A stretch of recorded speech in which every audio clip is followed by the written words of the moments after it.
सोचिए आपकी पूरी लाइफ की सेविंग्स, आपकी बेटी की शादी के पैसे, आपके पेरेंट्स का इलाज या रिटायरमेंट के लिए जमा की गई पूरी कमाई, सब कुछ बैंक में रखा हो और एक दिन अचानक बैंक का आपको नोटिस मिले कि आप सिर्फ 1,000 रुपए निकाल सकते हैं। इससे एक भी रुपया ज्यादा नहीं।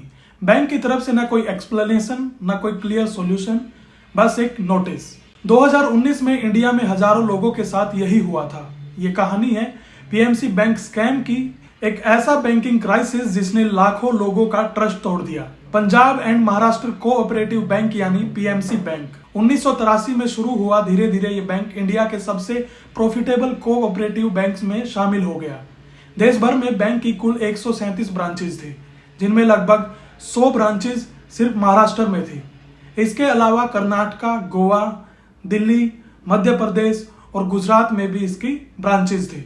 पीएमसी बैंक को reserve bank of India regulate करता था और बाहर से देखने पर सब कुछ परफेक्ट लगता था। फाइनेंशियल ईयर 2019 में बैंक ने करीब 1297 करोड़ का रेवेन्यू कमाया था और लगभग 100 करोड़ का प्रॉफिट दिखाया था, यानी एक सक्सेसफुल बैंक। लेकिन अंदर ही अंदर एक बहुत बड़ा फाइनेंशियल डिजास्टर छिपा हुआ था। 23 सितंबर 2019 को आरबीआई ने अचानक पीएमसी बैंक पर ऑपरेशनल रिस्ट्रिक्शंस लगा दी और फिर वो अनाउंसमेंट हुई जिसने लाखों कस्टमर्स को शॉक कर दिया। अब अकाउंट होल्डर्स अपने अकाउंट से सिर्फ 1,000 रुपए ही निकाल सकते थे।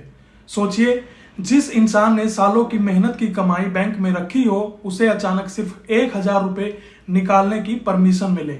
बैंक ब्रांचेज के बाहर चर्चा शुरू हो गई। लोग पैनिक में थे, कुछ रो रहे थे, कुछ गुस्से में थे और कुछ लोगों को तो पता ही नहीं था उनके साथ हुआ क्या है।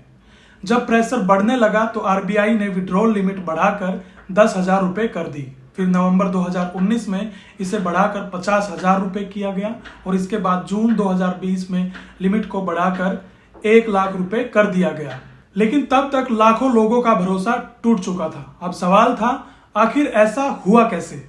यहीं पर एंट्री होती है HDIL यानी housing development and infrastructure limited, एक ट्रबल्ड रियल एस्टेट कंपनी जिसके साथ पीएमसी बैंक का एक्सपोजर डेंजरसली ज्यादा था। बैंक के एमडी जॉय थॉमस, जिससे कुछ रिपोर्ट्स में जुनैद खान भी कहा गया, सस्पेंड कर दिए गए और फिर उन्होंने एक शॉकिंग कन्फेशन किया। उन्होंने माना कि HDIL से पिछले 5 से 6 सालों से आरबीआई रूल्स वायलेट कर रही थी। लेकिन सबसे डेंजरस बात, पीएमसी बैंक की कुल लोन बुक करीब 8,300 करोड़ थी और उसमें से सिर्फ HDIL को दिए गए लोन्स थे 6,226 करोड़, यानी बैंक के टोटल लोन्स का करीब 73%। एक सिंगल कंपनी पर इतना बड़ा एक्सपोजर किसी भी बैंक के लिए बेहद रिस्की माना जाता है। इन सब के बावजूद ये चीज सालों तक छिपाई गई।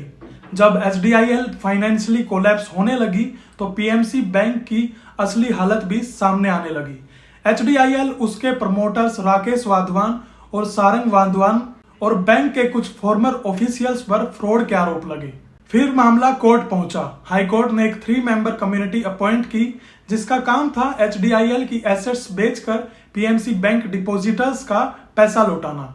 PIL में दावा किया गया कि HDIL पर बैंक का 4,635 करोड़ बकाया था। कोर्ट ने कहा कि अगर HDIL की प्रॉपर्टीज बेचने से पूरा पैसा रिकवर नहीं होता है तो वाधवन फैमिलीज की दूसरी कंपनीज की प्रॉपर्टीज भी आइडेंटिफाई करके बेची जा सकती है। लेकिन तब तक नुकसान सिर्फ फाइनेंशियल नहीं रह गया था, ये इमोशनल क्राइसिस बन चुका था। कई लोगों की जिंदगी भर की सेविंग्स फंस चुकी थी। लोगों के मेडिकल ट्रीटमेंट्स रुक गए थे, बिजनेस बंद हो गए थे, कई फैमिलीज फाइनेंशियली टूट गई थी और सबसे बड़ी बात, लोगों का ट्रस्ट टूट गया था। सिर्फ पीएमसी बैंक पर नहीं, पूरे बैंकिंग सिस्टम पर। आरबीआई पर सवाल उठने लगे। लोग पूछने लगे, अगर एक बैंक सालों तक इतनी बड़ी प्रॉब्लम छिपा सकता है तो रेगुलेटर्स क्या कर रहे थे? क्या वार्निंग साइंस पहले नहीं दिखे? क्या ऑडिट्स फेल हुए? क्या सिस्टम लूपहोल से भरा हुआ था? पीएमसी बैंक क्राइसिस ने इंडिया के कोऑपरेटिव बैंकिंग सिस्टम की कमजोरियों को पूरी तरह से एक्सपोज कर दिया। लेकिन कहानी यहीं खत्म नहीं हुई। 25 जनवरी 2022 को आरबीआई ने ऑफिशियली सर्कुलर जारी किया। पीएमसी बैंक को यूनिटी स्मॉल फाइनेंस बैंक के साथ मर्ज कर दिया गया और पीएमसी बैंक की सभी branches unity small finance bank की ब्रांचेज बन गई। लेकिन सवाल आज भी वही है, क्या सिर्फ मर्जर से लोगों का टूटा हुआ ट्रस्ट वापस आ सकता है? पीएमसी बैंक स्कैम सिर्फ नंबर की कहानी नहीं थी, ये उन लोगों की कहानी थी जिन्होंने बैंक पर भरोसा किया था। क्योंकि आम इंसान बैंक में सिर्फ पैसा नहीं रखता, वो अपनी पूरी जिंदगी की सिक्योरिटी रखता है। आई होप आपको ये वीडियो पसंद आई होगी। अगर ये वीडियो पसंद आई तो वीडियो को लाइक कीजिए, सब्सक्राइब करिए। मिलते हैं नेक्स्ट वीडियो में, तब तक जय हिंद।